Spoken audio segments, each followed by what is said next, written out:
ازاي تستثمر اول $1000 ليك وتعمل بيهم محفظه استثماريه متوازنه وتكون مخاطرها قليله؟ تعال اقول لك. هنعتبر ان دي المحفظه الاستثماريه بتاعتك. هنقسمها 5 اجزاء بس مش متساويه. هنقسمها من النص هنا وده 50%. بعد كده هنقسم جزء تاني وده 20%.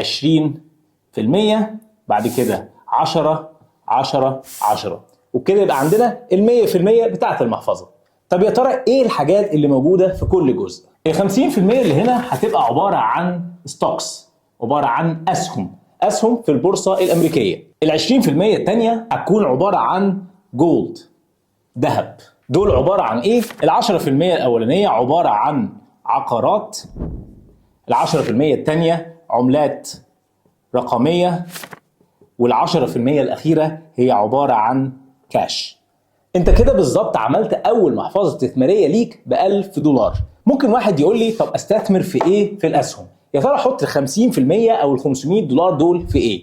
اقدر اقول لك انك لو اول مره تستثمر في البورصه فيفضل ان انت تستثمر في الاسهم اللي شايله البورصه الامريكيه اللي بتتسمى الماجنيفيسنت 7، ودول عباره عن تسلا، امازون، انفيديا، مايكروسوفت، جوجل، ابل، واخر حاجه ميتا.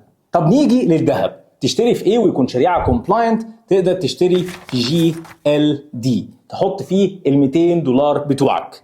لو جينا للعقارات 10%، يعني $100.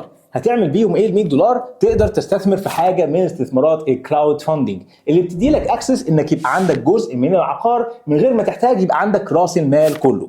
وفي الاخر ال10% بتاعت العملات الرقميه، تقدر تستثمر في البيتكوين والايثيريوم. دول اقوى العملات والريسك فيهم او المخاطره اقل ما يكون مقارنه بباقي العملات. طب ليه انا عندي 10% كاش واعمل بيهم ايه؟